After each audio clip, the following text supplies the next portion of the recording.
How we doing, YouTube? Raw Life back with another Lufenia Plus clear. This time, Quistis event, Heretics Lufenia Plus. This one is a doozy, folks. Shout out Goose, by the way. He is the Quistis friend you see there. I did not pull for her, so I had to do a run without Quistis, and it was a little tough, but luckily Goose provided a very, very well-built Quistis for me. So, anyway, this is a hell of a fight, guys, especially if you don't have Quistis. It's going to be a real pain in the ass. I brought Cloud of Darkness, BT, Bartz, BT+, and Sid Reigns. Blue Sid Reigns, of course. These guys have one of the most frustrating mechanics I've ever seen. At the very beginning of the fight and two more times at thresholds, they will start healing themselves 10% of their max HP whenever anyone moves. Not just them, not just you, just any move by anybody.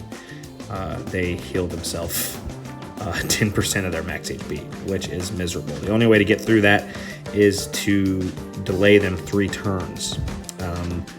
Cloud of Darkness can do it with her changed skill 2, Zero Form Particle Cannon, and Quistis can do it with her skill 2. So those are the only 2 options. As far as I know, correct me if I'm wrong, those are the only 2 options for ending that 10% HP regen on every move. We went ahead and threw on all the debuffs from the beginning, Waka, Kurasame, and who else? Jack, of course.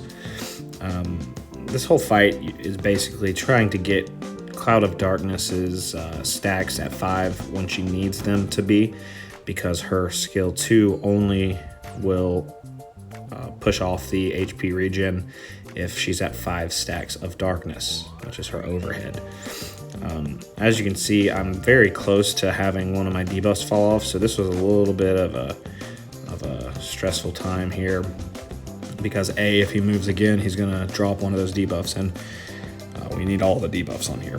So Shining Tears effect is the HP regen effect we were talking about, and as you can see, B at 79%, he also got an HP shield. Luckily, there's no regen on that, just the HP shield.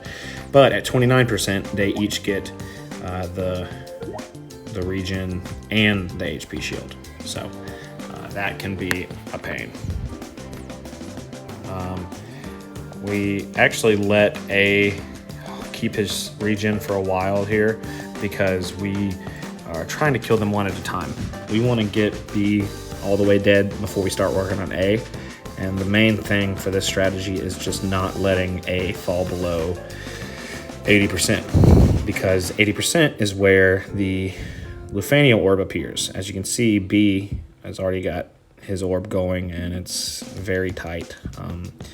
It's +1, so just holding steady. If you delay them 1 turn, and then it's plus like 10, so to max of 10 if you delay them 2 or more turns. So this was a hell of a fight. I just want to go ahead and mention, if you're having trouble with this fight, don't feel bad. This is a really, really annoying fight to deal with, whether you have Quistis or not. And I know I keep alternating between Quistis and Quistis. I don't really know how to say it. I always said Quistis when I was young, playing Final Fantasy VIII, but now I've been hearing Quistis a lot in the community, so I'm just going with both.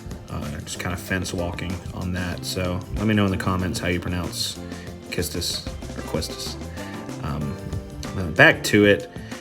This is basically walking a tightrope, this whole fight, guys, because you've got to really time these thresholds, particularly the 29% threshold, because that's where they will gain the huge shield, HP damage shield, and also get the 10% max brave or max HP regen on every move by anybody. So it can get really sketchy. You don't want to you want to clear that HP shield as quickly as possible and then get the 3-turn delay in to get rid of the HP regen. The only way around this, and that's why Quistis friend is so popular, which I'm using mine now. I was trying to get them to 29% here, as you can see, so I can reach through it with the Quistis friend, at least for B. So I'm actually thinking pretty hard about that one. If you saw, I'm gonna let him get 1 regen here, or 2 technically, which is not ideal, but unfortunately the HP shield, as you can see there, even if you delay him, the Shining Tears doesn't go away, so you have to hit him with Quistis skill 2 to get that to work, to get through that. So went ahead and got friend Quistis to handle that 29%. Unfortunately, they did get 2 moves, so he jumped all the way back up to 49%. Shout out Pikachu. Pikachu on my YouTube commenting something. So that was less than ideal, and we're also in very bad position now where we don't have a Quistis friend for A when he gets to 29% with the shield and the HP regen. So this was kind of a scuffed run, but we made it work with no Quistis friend, so or with no Quistis, so I'm happy about that. Sid Reigns was just incredible here. If you can see, I brought Pandemonium Summon just because he gets so many launches. It was nice to have each of those launches be bulked up a lot. And as you can see, A now has the Lufenia Orb as well as B. So the point at this moment, we're just trying to destroy B. We want him dead. We want him out of the way, so we don't have to worry about his orb. We don't have to worry about anything. His shields and HP buffs are gone. Our HP regen are both gone. So at this point, all we have to do with B is just get him down that last 30%. But there is some very, very careful timing that's going to need to take place to do that, because A and B have their orb up. So can't let either orb go off, and we have to be careful that we don't get A to their next threshold in a situation where we can't deal with both at the same time. So this whole fight, as you can see, is just a juggling act. Luckily, Sid Reigns hits so damn hard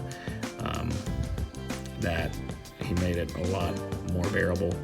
We had to go ahead and pop summon here, as B was at 1 on the orb, and now he's down to 8%. So we're actually going to zero form Particle Beam on A to boost his orb up a little bit, because B is not going to matter, because we're going to kill him in this summon phase.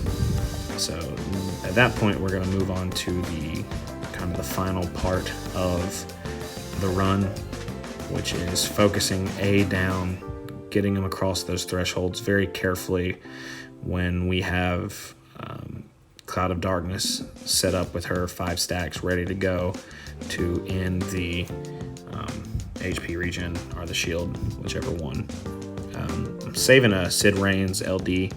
I think I have 2 at this time, but I'm saving them so that when A finally does hit 29%, we can kind of chew through that whole tier, that whole health, that whole HP shield, and hit him with a 3-turn delay from COD right after, so he only gets 1 regen. And really, that's the main part of this fight. We just got rid of his 49% regen. He only went up to 59, so that's good. But the main thing that you have to keep in mind for this whole fight is the regens. If they get 1 too many regens, it may kill your whole run, because 10%, 20%, 30% of their max HP is just it's outrageous. At this point, we're at 35 turns. We still have burst on Cloud of Darkness and Bartz, and I don't know what to do. So I actually sit here just kind of terrified for probably a good 3 minutes. We're not worried about them moving again, so really the only thing to worry about is getting down to 29% with Sid Reigns going and then Cloud of Darkness going next. That was the goal, because we want to use an LD from Sid Reigns to clear that shield, and then immediately an LD from Cloud of Dark, Skill 2 upgraded version to beat that HP regen. He's now at 38%, so I'm taking another long break trying to figure out how the hell I'm going to get him to 29 exactly when I want him to be, because it can be the end of a run if he gets to 29 with the wrong turn order coming up. I do have 2 Sid Reigns LDs in the pocket, so that's very helpful. Checking some buffs, and this fight is just really on a razor's edge the whole time if you don't bring a Quistis. So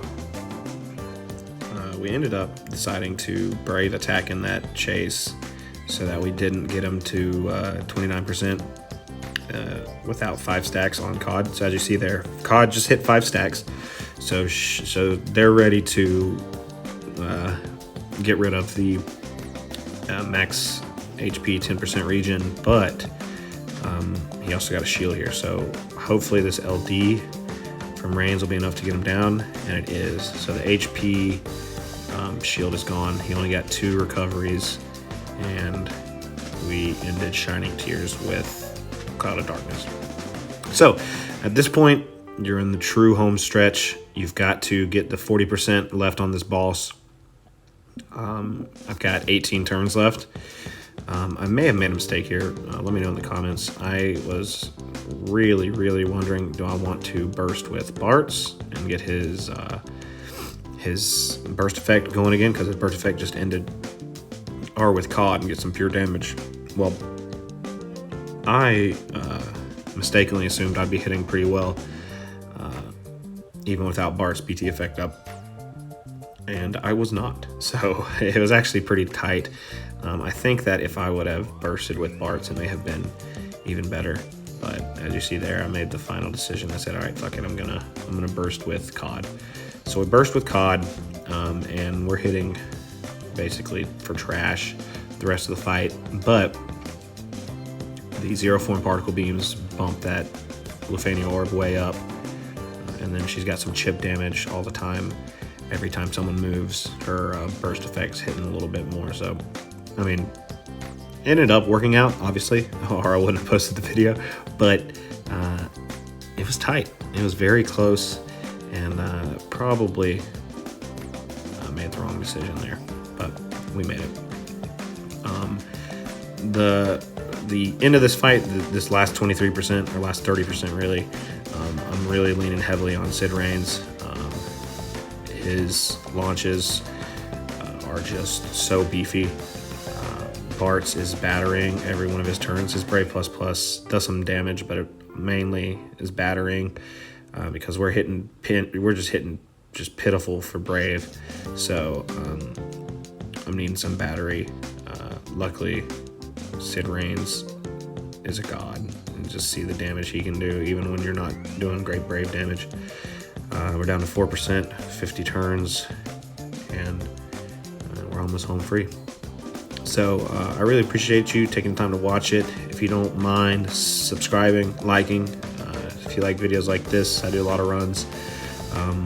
I do the live stream on Twitch with Bartanian and Type Zoe every Monday, 8:30 p.m. Eastern Standard Time. I will put that link in the bio, and I appreciate you guys checking it out. See you next time.